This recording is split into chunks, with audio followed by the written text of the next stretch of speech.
소설가 우이태 씨가 쓴 소설 중에 느낌 멍해봤던 날이라는 제목의 소설이 있습니다. 꽤 오래된 소설이긴 한데 우연찮게 지난주에 제 손에 잡혀서 한번 읽어봤습니다. 꽤 재밌는 책이었어요. 옴니버스식으로요, 동물이나 벌레가 주인공이 되어서 이들의 시각으로 세상을 바라보는 어찌 보면 역지사지를 보여주는 소설입니다. 첫 번째 이야기는 파리 편입니다. 주인공이 파리예요. 이 주인공 파리는 본인이 파리일 뿐이지 청결파리였어요. 정말 청결하게 살았어요.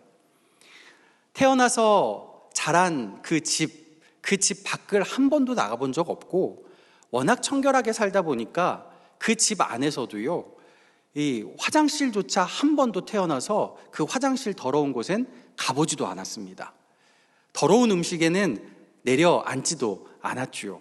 말 그대로 청결파리였어요. 집안 사람들은 이 파리의 존재를 모릅니다. 하지만 이 파리는 집안 사람들 누군지, 어떤 습성을 가지고 어떤 걸 좋아하는지 다 압니다.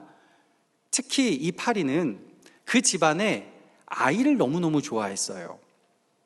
그 집안 아이가 장난꾸러기이지만 그 장난치는 그 모습 자체가 너무너무 귀엽게 보였던 거죠. 마치 할머니, 할아버지가 손주들 보듯이 그렇게 파리가 이 아이를 좋아했습니다. 어느 날 아이가 동물원에 소풍 가는 날이었는데, 그날따라 이 파리도 이 아이와 함께 하고 싶어서 아이 머리, 모자 위로 이렇게 살포시 앉습니다. 처음으로 집 밖을 나가보고 처음으로 보는 동물들, 신기한 구경거리들 보다 보니까 너무 흥분하고 신이 난 거예요. 너무 신이 나다 보니까 일생일대 실수를 합니다. 점심시간에 아이가 점심 도시락을 먹으려고 뚜껑을 딱 여는 순간 그 도시락에 앉아버린 거예요. 순간 이 더러운 똥파리 하면서 이 아이가 소리를 지르죠. 분명 나는 청결한 파리인데 너무 억울한 거죠. 그리고 너무 충격적이었어요. 이런 말을 들었다니. 그 순간 휙 아이의 손이 지나갔고 파리는 아이 주먹 속에 갇혀버립니다. 너 오늘 혼 좀 나봐라, 아이가 그럽니다. 그러면서 자신이 다 먹은 사이다 병 속에다가 이 파리를 집어넣고요, 뚜껑을 닫아버립니다. 그리고 자기 소품 가방에 그 병을 우겨 넣습니다. 소품 가방 속에서 막 병이 흔들리고 깜깜한 병 속에서 갇혀있는 이 파리는 날아오르다가 부딪히고 또 날아오르다가 부딪히기 일수에 바닥에 나둥그러지다가 나중에는 지쳐서 바닥에 쓰러져 버립니다. 무엇보다 파리를 지치게 한 건요, 자기가 그렇게 좋아했던 이 아이가 자기를 이렇게까지 싫어할 줄은 몰랐던 거죠. 한참이 지나고 정신을 잃어갈 때쯤 주위가 밝아졌어요. 아이 방이었습니다. 아이가 병을 꺼내서 허공에 들고는 파리가 있는지 없는지 잘 살펴봅니다.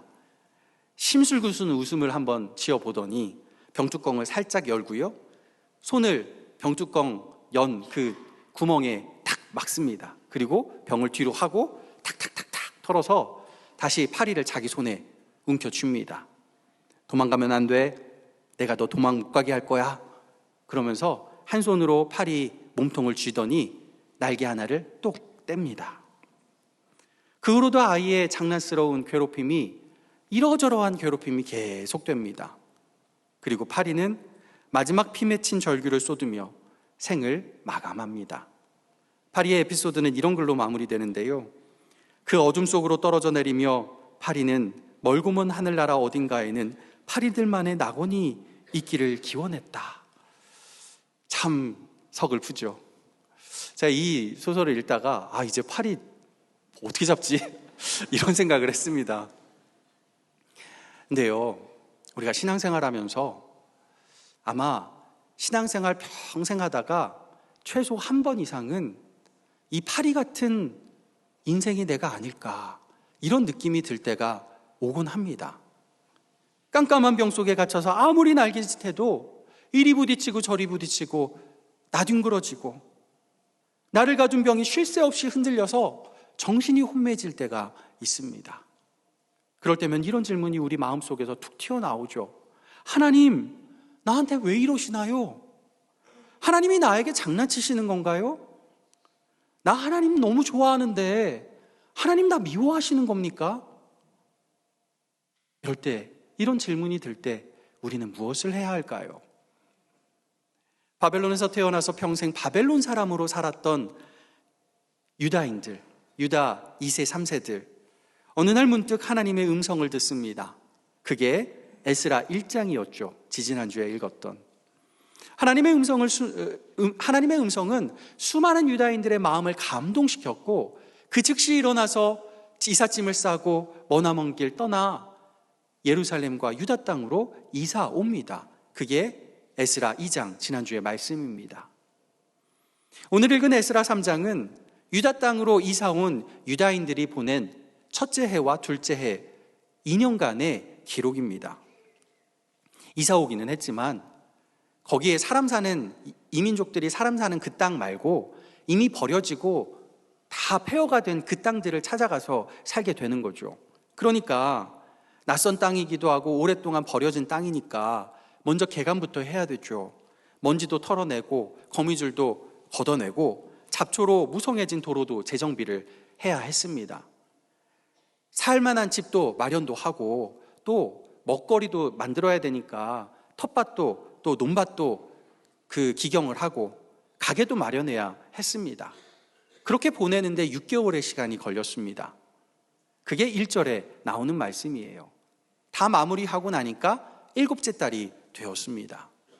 1절에서 2절로 넘어오면 이삿짐 다 풀고 마을과 성읍 재정비 다 하고 난 다음에 이제 유다인들이 일제히 예루살렘에 모입니다. 왜 모일까요? 여기 온 이유가 딴 것 때문은 아니죠. 성전 다 재건해서 거기서 하나님께 예배드리고 싶어서 온 거죠. 그거 하려고 하는 겁니다.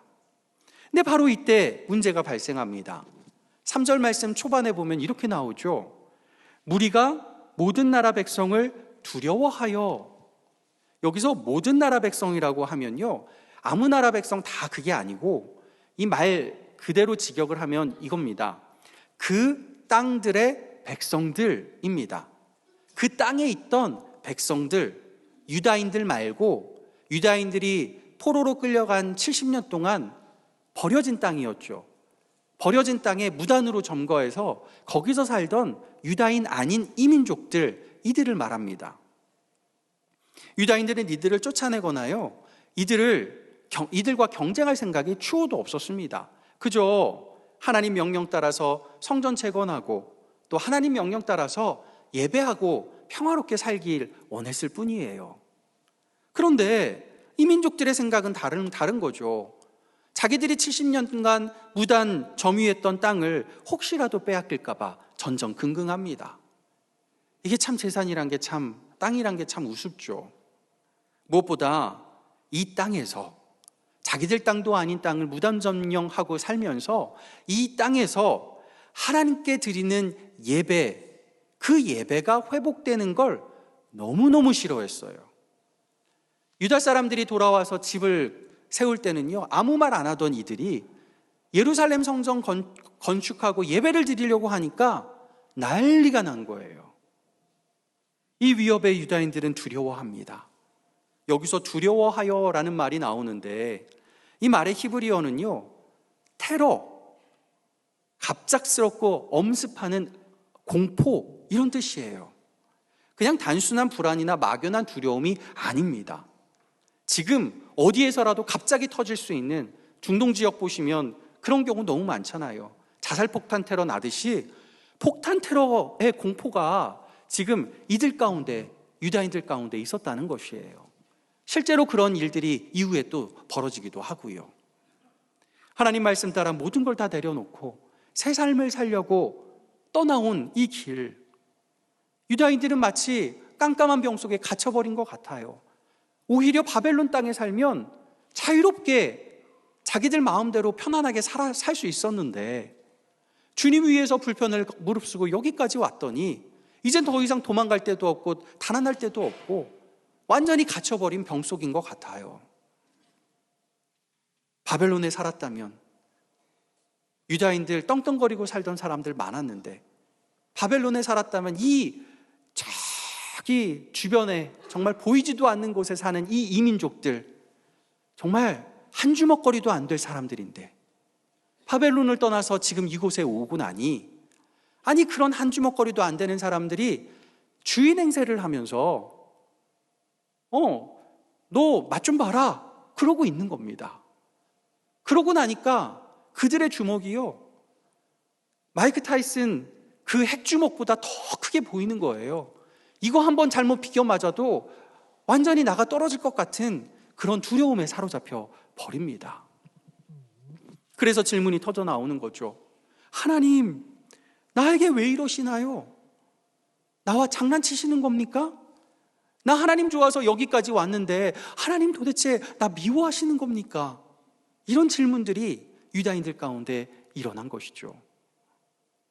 두려움이란 병 속에 갇혀버리니까 그 병을 휘두르는 존재가 하나님인 것만 같습니다. 좋으신 하나님인 줄 알고 믿고 살아왔는데 어느 순간 장난꾸러기 하나님인 것만 같은 거예요. 바로 그럴 때 오늘 본문의 성도들은 어떻게 했을까요? 무엇을 했을까요? 두 가지의 일을 했는데요, 더 열심히 이 일을 했는데요, 이를 통해서 이들은 승리하는 삶을 살게 됩니다. 무엇을 했을까요? 첫 번째입니다. 이들은 예배합니다. 3절 말씀 우리 같이 한번 읽어보겠습니다. 3절입니다. 우리가 모든 나라 백성을 두려워하여 제단을 그 터 위에 세우고 그 위에서 아침 저녁으로 여호와께 번제를 드리며. 아멘. 여러분 그거 아십니까? 두려워도요 예배할 수 있습니다. 아니, 두려우면 두려울수록 더욱 간절하게 예배할 수 있습니다. 두려우면 뭔가 방비를 해야 되는 게 맞는데 유다 사람들은요 오히려 방비하는 게 아니고요, 뭘 한다고 그랬죠? 아침 저녁으로 예배하기 시작했어요. 두려울수록 더 간절히 예배하게 되었습니다. 3절에요 번제를 드리며 라는 말이 있는데, 이 드리며 라는 히브리어 말은 손을 들어 올린다, 몸을, 내 자신을 들어 올린다 라는 말도 됩니다. 내 손과 내 몸이 세상의 위협 앞에서 두려워 벌벌벌벌 떱니다. 사시나무 떠들 떱니다. 그런데 이 떨리는 손, 떨리는 몸, 이 그대로 하나님께 올려드리니까 이 손이 번제를 드리는 손이 되고 이 떨리는 몸이 하나님께 예배하는 몸이 됩니다. 그러자 어떤 일이 일어납니까? 5절 말씀 우리 같이 한번 읽어보겠습니다. 그 후에는 항상 드리는 번제와 초하루와 여호와의 모든 거룩한 절기의 번제와 사람이 여호와께 드리는 기쁘게 드리는 예물을 드리되. 아멘. 그 후에는 이라고 합니다. 후회한다가 아니죠. 예배한 후에는 하나님께서는요 두렵기 때문에 더욱 예배하는 자, 두려워서 오히려 더 예배에 집중하는 자, 그 후에는의 역사를 허락해 주십니다. 그 후에는 매일의 예배가 회복됩니다. 그 후에는 버려진 땅인데 수확을 풍성하게 해주셔서 기쁨으로 드리고도 남음이 있는 역사를 허락해 주십니다. 그 후에는 떨리는 두려움 위에 담대한 기쁨을 부어 주십니다. 그 후에는 마침내 두려움을 이기고 성전 재건을 시작하는 첫 삽을 뜹니다. 그리고 무엇보다 그 후에는 하나님이 두려움의 병을 흔드는 장난꾸러기가 아니라 두려움의 병 속에 갇힌 나를 자유롭게 해방시켜 주시는 나의 구주이심을 깨닫게 해주십니다. 여러분, 주님 말씀대로 살면요 세상이 우리를 위협합니다. 이건 당연한 거예요. 하나님이 우리에게 장난치시는 게 아닙니다. 세상이 예수님 미워하기 때문에 예수 믿는 나, 예수 따르는 나 당연히 미워하게 됩니다. 이유도 없고요, 논리도 없습니다. 이유 없이 논리 없이 나에게 테러를 자행합니다, 세상이. 그러나 그럴 때 우리는 두려울수록 예배해야 합니다. 두렵기 때문에 더욱더 예배에 전력해야 할 줄 믿습니다. 그러면 주님께서 반드시 그 후에는 주시는 하나님의 놀라운 축복을 여러분 가운데 허락해 주실 줄 믿습니다. 두 번째로 한 일은 무엇이냐? 감사했습니다. 감사합니다. 10절로 가면요, 예배 그 후에 부어주시는 그 후의 은혜의 역사로 꿈에 그리던 성전 기초가 놓이게 됩니다. 물론 아직 기초뿐인지라 갈 길은 멀지요. 한참 몇 년이 더 남았습니다. 하지만 기초만으로도 감개무량합니다. 이 감개무량 속에서 이들 무엇을 할까요? 감사였어요. 11절 말씀 우리 같이 한번 읽어보겠습니다. 찬양으로 화답하며 여호와께 감사하여 이르되 주는 지극히 선하심으로 그의 인자하심이 이스라엘에게 영원하시도다 하니 모든 백성이 여호와의 성전 기초가 놓임을 보고 여호와를 찬송하며 큰 소리로 즐거이 부르며 아멘. 이들의 감사의 이유가 무엇입니까? 11절 나온 그대로요, 그의 하나님의 인자하심이 이스라엘에게 영원하시도다. 이게 감사의 제목이었어요. 인자하심 하면요, 여러분 많이 들어보신 히브리어 단어일 겁니다. 헤세드라는 단어. 영어 성경에서는 이 단어를 한글에서는 인자하심으로 번역하지만 영어 성경에서 뭐라고 부르냐면요, everlasting love, 영원한 사랑이라고 번역을 합니다. 이스라엘은 하나님을 배반했지만 하나님은 이스라엘을 포기하지 않으셔요. 영원히 사랑하시기 때문에. 이 영원한 사랑은 지금도 흘러내려와서 예수 십자가 그 보혈을 통과하여 그 사순절의 기간을 지나고 십자가 보혈을 통과하여 우리에게까지 흘러 우리를 구원하였습니다. 그러기에 예배 후에 드리는 우리의 감사 제목도 하나님의 인자하심, 예수님의 영원한 사랑이어야 할 줄 믿습니다. 그런데요, 12절, 13절 마지막 이 3장의 마지막 절에 가보면 이 감사의 소리에 뭔가 울부짖는 소리가 섞여 들립니다. 성전의 옛 모습을 기억하던 1세대, 다시 말해 어릴 때 바벨론 끌려가기 전 예루살렘 성전, 솔로몬 성전을 기억하고 있던 나이 많은 어르신 세대들입니다. 이들은요, 성전을 재건한 것에, 성전 재건 기초를 세운 것에 너무나 감사하기는 한데 또 한편으로는 솔로몬 성전이 생각나잖아요. 지금 이 기초 보니까 너무 초라한 거예요.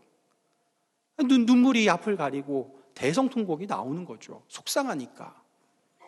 반면에 이전의 성전의 모습을 본 적이 없는 2세대, 3세대 바벨론에서 태어난 사람들은요, 이 청년들은요, 자신들의 손으로 쌓아 올린 이 성전 기초, 그것만 봐도 너무 좋은 거죠. 야, 우리가 이렇게 했어. 뿌듯한 겁니다. 이 두 반응은 서로 섞여서 무슨 소리인지 분간이 안 된다, 성경은 말하죠. 이 두 반응 양쪽 모두 다 사실 이해되는 상황입니다. 교회에서도요, 이런 모습 볼 때가 있어요. 한국교회가 과거에 부흥하던 세대, 지금의 세대하고는 정말 엄연히 다릅니다. 지금 교회학교, 성경학교가 계속 진행이 되고 있는데 옛날 생각해 보세요. 저 어릴 때도요, 그 성경학교 때 북 하나만 들고 어깨에 메고 밖에 나가서 동네 한 바퀴만 돌면 아이들이 구름대같이 몰려 들어와서 같이 성경학교 했어요. 지금 만약에 선생님들이 북 들고 그 전도하러 성경학교 오라고 나가면 제일 먼저 쫓아올 사람들이 누굴까요? 아마 구청 분들이실 거예요. 민원 들어왔다고, 조용히 하라고. 시대가 바뀌고 세대가 바뀌었어요. 이런 척박한 시대, 척박한 세대를 위해서 교회학교 교사들 지금도 헌신하시고 수고하시고 또 애쓰시고 아이들 사랑으로 품는 거 하나님께서 너무너무 아껴주시고 너무너무 사랑해 주시고 너무 아름답게 보아 주실 거라 믿습니다. 그럼에도요, 과거의 그 부흥을 경험했던 세대에게는 지금의 세대가 하는 일들 보면서 뭔가 좀 마뜩찮다 이런 마음이 드실지도 모르겠습니다. 양쪽 모두 다 사실 이해가 되는 상황입니다. 여기서 한 가지 짚어볼 점이 있습니다. 세대에 따라서 울기도 하고 웃기도 했는데요, 그 이유가 무엇 때문이었습니까? 성전의 기초가 놓인 그 모습 때문이었습니다. 한쪽은 과거에 비한 모습이 초라해서 울었고, 다른 한쪽은 지금 모습이 마냥 좋아 보여서 웃었죠. 다른 두 반응에는 동일한 한 가지의 공통점이 있습니다. 인간적인 눈으로 보고 있다는 것이에요. 솔로몬이 건축한 제1성전은 성전 자체가 보석이었죠. 휘황찬란했습니다. 그런 솔로몬 성전이 무너진 이유가 무엇입니까? 성전의 아름다움이 사라져서입니까? 아닙니다. 그 성전에서 예배하는 사람들 때문이었어요. 지금 재건되고 있는 제2성전도 마찬가지입니다. 이 성전 다 지어지고 나도요, 굉장히 초라했어요. 그래서 500년이 지나고 예수님 시대가 됐을 때쯤 헤로드 왕이 뭘 했냐면 이 제2성전을 정말 아름답게 리모델링 했어요. 수십 년에 걸쳐서. 그렇게 아름답게 리모델링 해봐야 리모델링 다 끝나기도 전 AD 70년에 로마의에서 철저하게 무너져 내립니다. 예수님 당시에 수많은 유대인들이 헤롯이 리모델링한 화려한 제2성전을 바라보면서 얼마나 칭송했는지 여러분 잘 아시죠? 그때 하신 예수님 말씀이 뭡니까? 너희가 보는 이 화려한 성전, 돌 하나도 돌 위에 남겨지지 않겠다. 사순절 기간에 하셨던 이 말씀 때문에 예수님은 유다인들의 십자가에 못 박으라는 그 목소리를 들을 수밖에 없게 됩니다. 그런 목소리를 들으시면서까지 왜 이런 말씀을 하셨을까요? 마가복음 11장 17절에 말씀합니다. 내 집은 만민이 기도하는 집이라 칭함을 받으리라고 하지 아니하였느냐? 너희는 강도의 소굴을 만들었도다. 성전은 화려함을 위한 장소가 아니라 하나님을 위한 장소입니다. 성전은 사람을 만나는 곳이 아니라 하나님을 만나는 곳입니다. 성전에 모여 예배드리고 집에 가는데 생각나는 건 사람뿐이면 그 성전은 망하고 맙니다. 하나님을 만나야죠. 교회는 조직을 운영하는 공동체가 아니라 기도하는 공동체, 하나님 찬양하는 예배 공동체입니다. 그러기에 교회로 모인 우리가 드려야 할 감사 제목은 화려한 보석도 번듯한 대리석도 아닙니다. 은과 금 나 없어도 내게 있는 것 가장 귀한 한 가지, 예수 이름 자랑하고 예수 이름 때문에 감사해야 하는 줄 믿습니다. 지난 70년간 우리 교회는 세상의 위협과 두려움 속에서 주님만 예배하고 여기까지 왔습니다. 예배 후에 그 후에 주시는 하나님의 은혜가, 하나님의 역사가 우리 교회 70년 역사 가운데 곳곳에 또 여러분의 삶 가운데, 여러분의 신앙생활 가운데 기록되어 있는 줄 믿습니다. 그러기에 우리는 앞으로도 혹여나 더욱 두려울수록 더욱 예배하기를 원합니다. 더욱 예배할 때 그 후에는 하나님께서 주시는 놀라운 역사를 경험하게 되기를 소망합니다. 그래서 그 후에는, 예배한 후에는 감사하기 원합니다.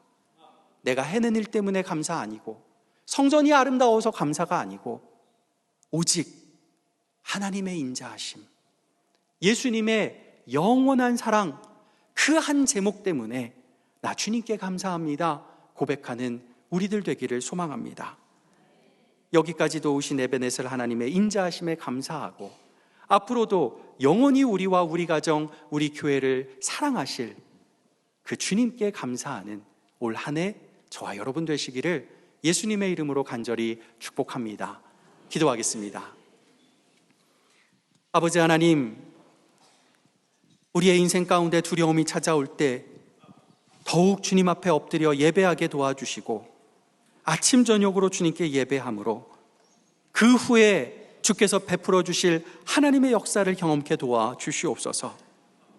그 후에는 우리가 감사하는 인생 되게 도와주셔서 오직 하나님의 인자하심 영원하다 고백하며 예수님의 사랑 영원하다 고백하는 귀한 믿음의 백성들 되게 도와주시옵소서. 예수 그리스도의 이름으로 기도하옵나이다. 아멘.